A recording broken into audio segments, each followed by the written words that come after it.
Scott Silva. Today we're with a very special guest, Mr. Sam Caldwell. So, welcome. I'll take it. All right, man. Talk to me, man, Sam, about where you went to school in Sacramento and talk about basketball. Went to Luther Burbank, obviously. Came out of class of 88 and went there during a time, 84 to 88 was pretty good, you know, with the Willie Tatums of the world, Victor Minifield, Chris Meeks, you know, and on and on and on. You know, TJ, Walter and Bowden. I mean, a lot of guys, man. And Chris Honeywood, Adele Thompson, Clint Arnold. I mean, so that was an era of basketball that was pretty special. And that's what brought me back home here, was that they were honoring some of the teams from the past.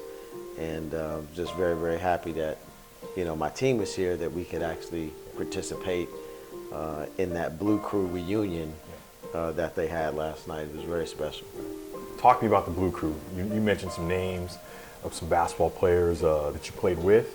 Yeah. And that era of basketball, the 83 through 86, 88 Yep. Group at Luther Burbank High School. Tell me about that group and what made them special. Well, what made them special was John Copeland. Okay. Was a visionary coach, and obviously your dad, Coach Silva, Coach Daniels, and all those guys that he had with him. But Coach Copeland was, quite frankly, I think was ahead of his time. Was kind of visionary what he was doing in terms of, you know, starting the cultural exchange program, where he took the teams back to the East Coast. East Coast teams would come out here and play. It took a group of guys to Seattle, and now look, that seed was set then, and now look what I'm doing now. I'm bringing my kids from the East Coast to the West Coast, and we done traveled all over the world. And it was just that bond that was created back then. And I mean, you know how your dad is, you know how Coach Copeland is, very disciplined, very organized, no nonsense. You know, you will be held accountable. Responsibility was, you know, a fixture, and certainly that discipline that was put in you, I think from basketball helped us be, you know, some very, very good, strong men that we are in our lives. And we can all go back to that time of things that we learned and lessons we learned where you were not let off the hook. Like, you know, you were going to deal with that situation and you're going to get through it, you know, and that quitting was not an option. I mean, for real, quitting wasn't an option.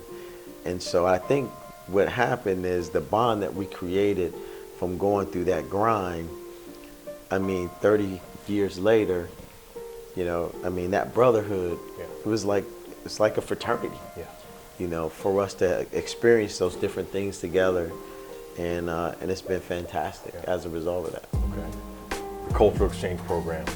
Let's dig into that a little bit, because I agree with you, and I feel like what Coach Copeland did with you guys by traveling to the East Coast, playing in Philadelphia, playing in DC against the best high school teams in the country, and then bringing them to Sacramento, showed Sacramento basketball something that they'd never seen before.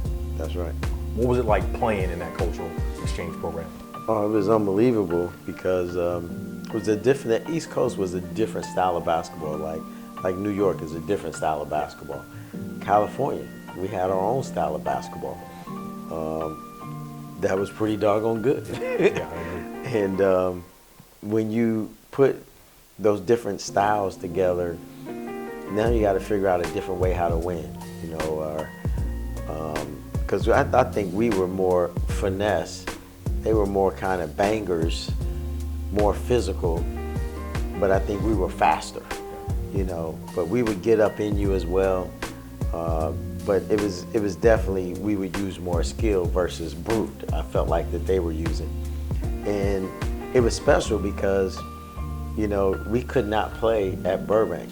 You know, the gym was too small. We went over to Sac High because they had the second story. I mean, and for that thing to be sold out, you know, to the rafters, and then we had to play in Arco Arena. I mean, that thing just kept growing and growing and growing. It was just huge. But it became a rabid fan base as a result of the quality of play. And there was some serious athletes. I mean, you look, Willie Tatum, I mean, played for the New York Mets. James Mouton, played for the Houston Astros. I mean, these guys were, legitimate top basketball players with all of this other talent on the floor. It was incredible, man. Incredible. Tell me about after you finished at Luther Burbank. You had you played at a time when before the three-point line, and then when they put the three-point line in, the first year that they put it in, 1988, you led the city in three-point shooting. Talk to me about that. Yeah, I'm upset they didn't put it in '87. I mean, but there was it was funny because I had been shooting from half court forever. So when we put when the three-point line was put in, again I have to give credit to Coach Copeland because he was like, "We're absolutely going to shoot this trifecta," and I was like, "Hell yeah, let's shoot this thing," because I'm a shooter, baby.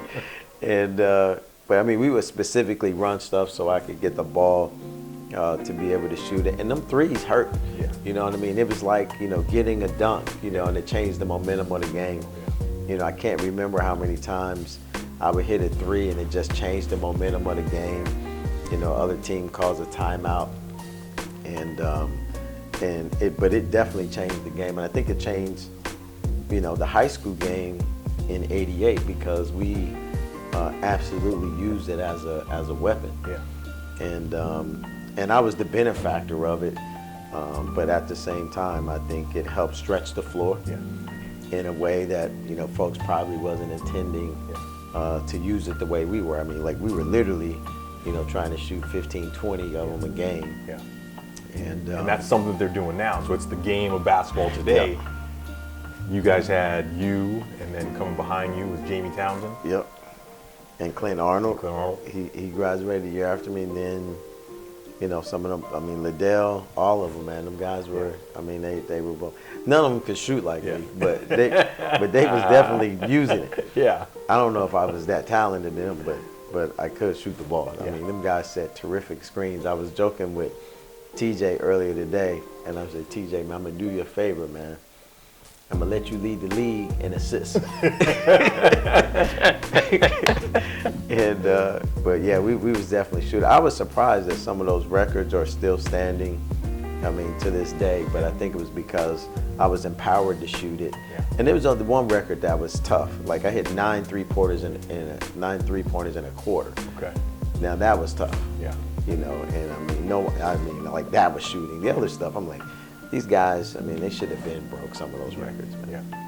But again, so it's the times, and then you got to have a shooter that can can knock those down. That can shoot it. You were never out of the game if you had a shooter. Talk to me about your evolution as a coach. So you've been now in the Dick's Sporting Goods National Championship a few times. Where you've gone on and won national championships as a coach. Who were some of the people? You talked about Coach Copeland and my father, but talk about some of the people that influenced you in this path of coaching basketball. Well, I knew in the 10th grade I wanted to coach basketball. I had fell that much in love with the game that I just wanted to learn as much as I could. And then 11th and 12th grade, and then, being able to go to college and then go to the military, and just every experience I had, I was soaking in just learning the game more and more. And so, and then the opportunities that started in high school, it's like, man, this orange ball is giving us an opportunity to do some things that you necessarily wouldn't have a chance to do. And so it was the ball, but it was everything that was happening around, that you created these nice networks and these friendships and the travel that helped do that. So, I mean, obviously, and then living with Coach Silva and living with you all, I think he really embodied what coaching was. Like, talk to me about New Hope. Tell me about your team. New Hope Academy, I mean, wonderful school. School's been around since 1990. but never had sports up until the last 3 years. It was strictly academic institution. School wanted to grow, and like most private schools, they grow organically through sports. And so the team put together a team, of talent that wanted to come over and play. Excuse me. Luckily, we had some success in some other places, and I think folks want to be around winners. And I'm very thankful for Coach Michelle Watts has been with me for I think 8 years. Coach Reggie, our strength and conditioning coach, been with me for like 10 years. And so when you got good infrastructure and good staff, you can build something special. Because the skill development and training that we do, I just think it certainly sets a tone and a culture to build work ethic and want to be able to do something special. And success has to be repeatable, so we have a process and there's a method to the madness for us to, attract the right players, put teams together with the right talent, and be able to mold that team, hopefully, to be successful and win some tough games. Okay. So talk to me about that. So you talk about tough games. You guys at New Hope play in a Christian championship before?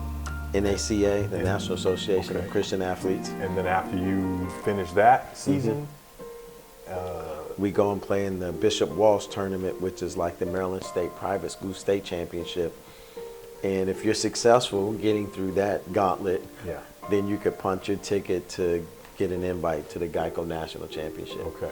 Which is tough because, like last year's team was the consensus #1 team in the country. Okay. And, which rarely happens. But that team was special.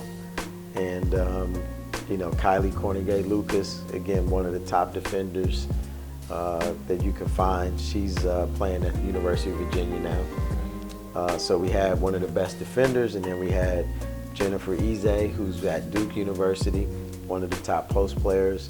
Got Demi Washington, who we used to say was the X Factor. She's playing at Vanderbilt. Okay. And then Agnes went to Delaware. DJ went to Tennessee Tech. So we knew that we had to dominate the boards. We were able to do that. We had playmakers like Kai. Dee, right now, was killing it.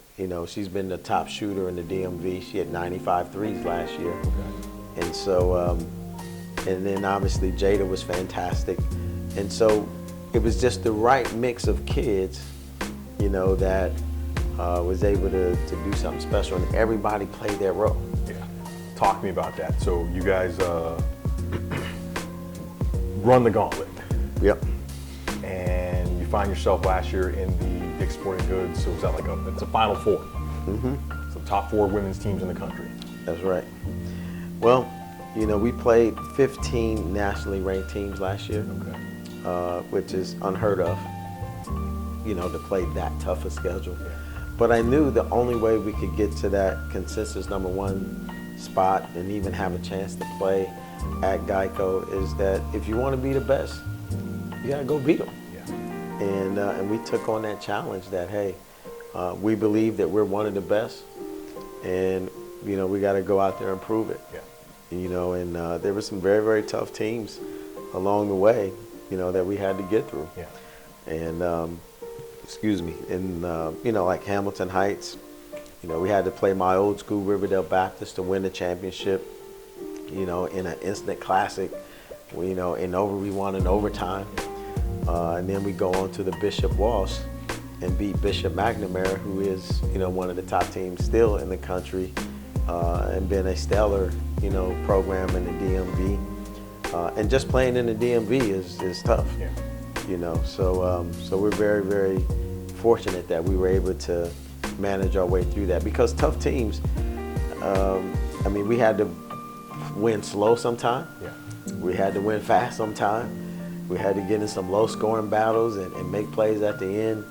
And we played some outstanding players. Winning the national championship against St. John's, AZ Fudge, who was the #1 player in the country last year, to come up with a defense you know, I felt like she was a rhythm shooter, and so we wanted to do some things to try to make sure she didn't get in rhythm. Yeah.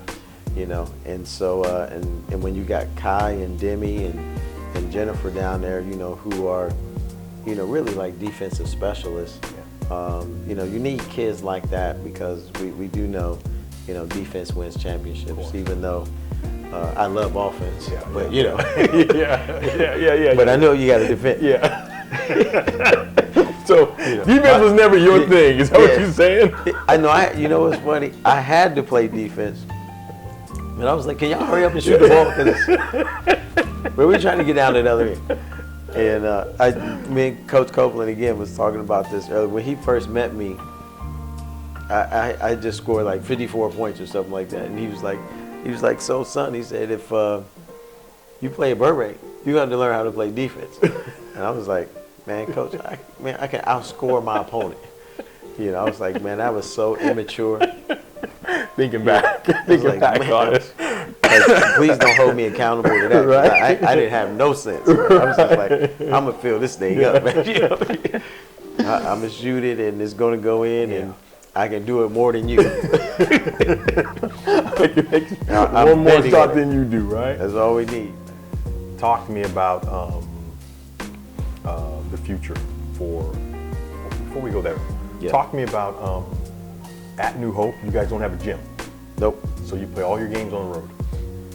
Well, we have a home gym at First Baptist Church of Glenarden.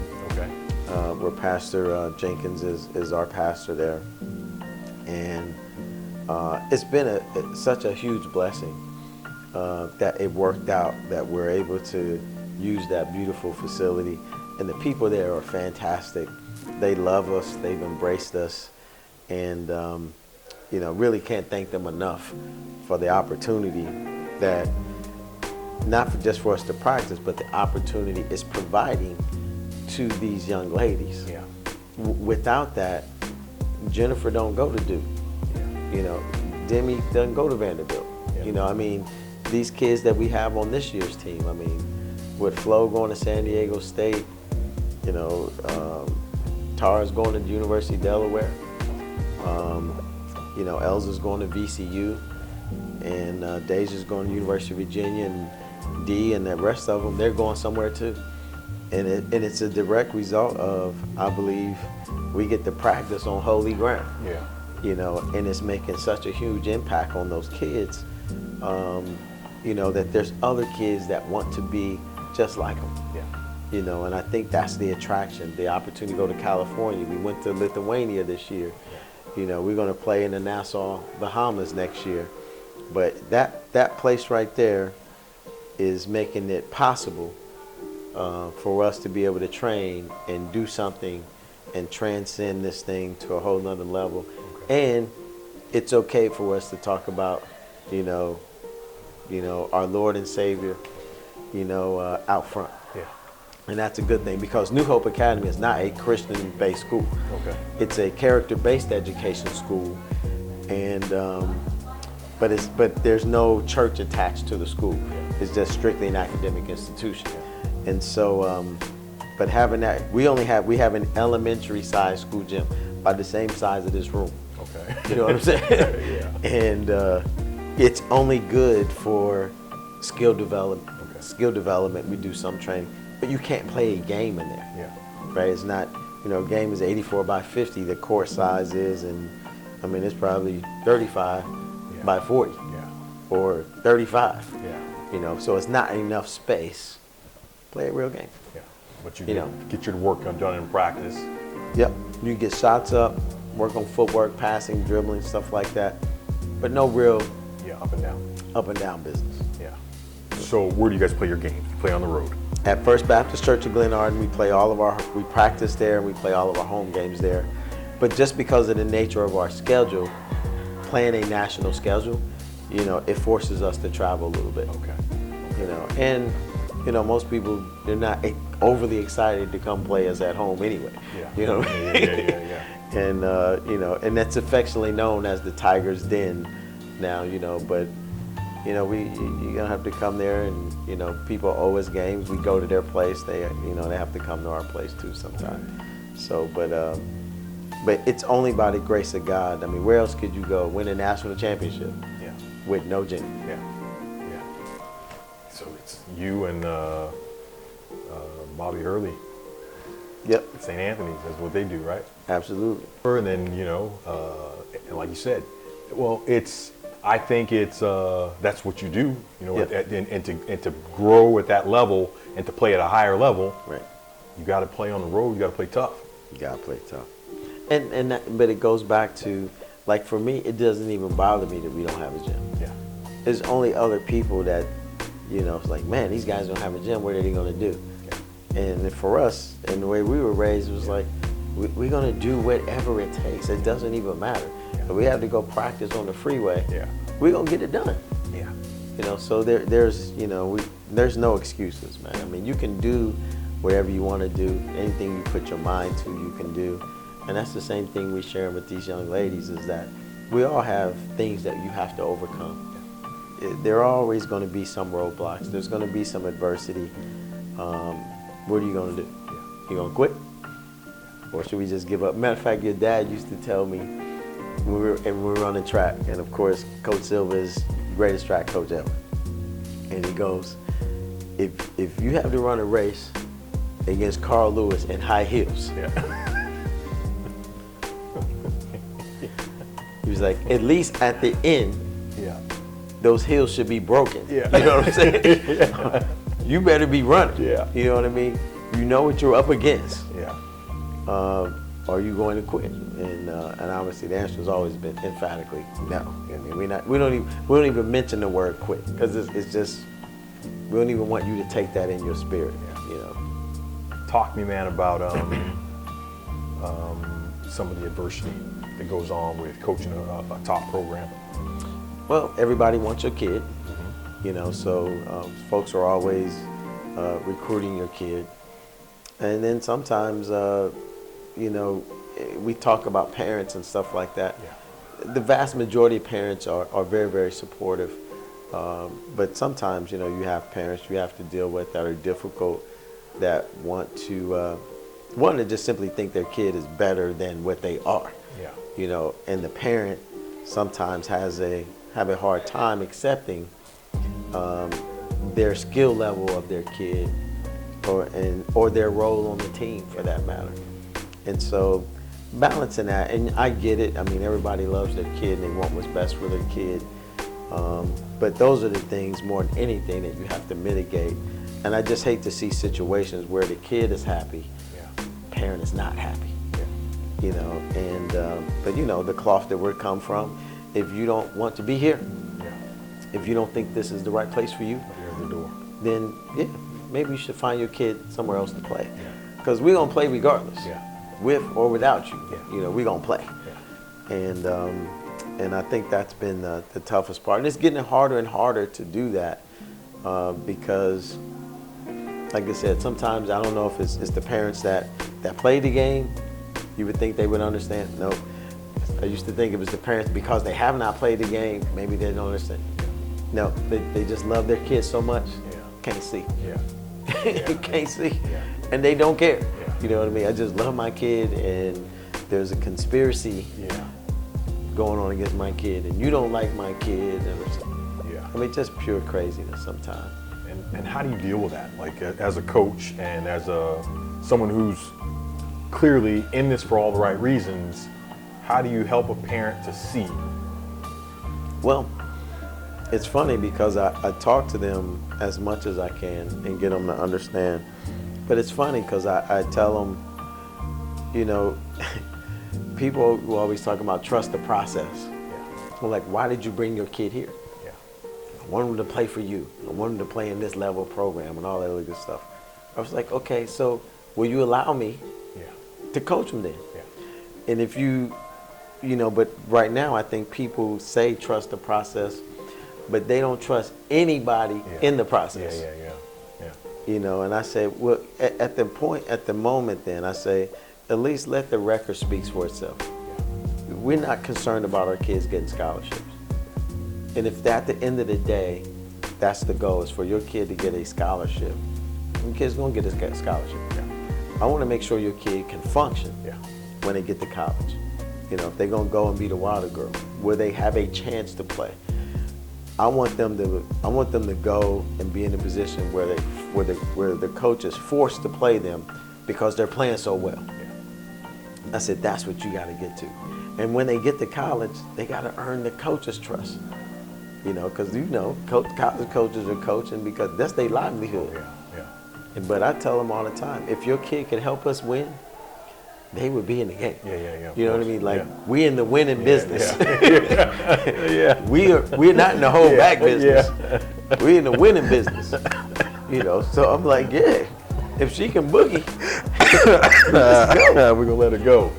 But at the same time, let's not get ahead of ourselves. But it's the basketball IQ. Kids are, you know, you can have all the trainers in the world, but it's the decision making. You know, and it's sometimes will over skill. Like, if they have very skilled kids, man, but they lack just that will to win. You know, the loose ball. Like, if we get a loose ball, like, I knew I was gonna get the loose ball, or nobody was getting the loose ball. You know, that mentality. You know, there ain't no drill for that. You know, there ain't no play for that. And so sometimes I think because of the coddling of the parent. And the parent not reinforcing what the coach is trying to teach sometimes, it's hard for kids to get that, you know, in high school. You got to let them grow up. You got to let them bump their head. They're going to fall off the bike, give them some ice, and send them back. I mean, that's how life is. For sure. So. For sure. Well,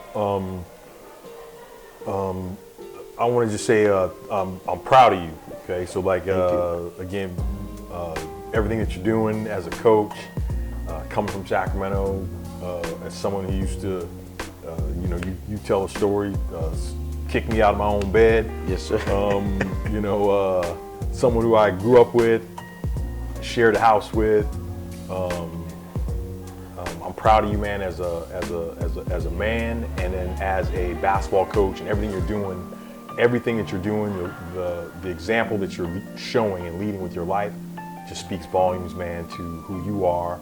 And I'm appreciative of you giving us this opportunity to speak to you today. For sure, man. All right. Thank you. Proud of you too, brother. All right. So, you know I love you. Yeah, I love you too, man. This is my brother, Coach Sam Caldwell. Again, a South Sacramento guy. Grew up in the city doing it on the basketball court, and now he's doing it as a coach. Stay tuned with us. Stay with us for next week. We'll have another guest. Might not be as famous as Coach Caldwell, but it's going to be someone important in the basketball community.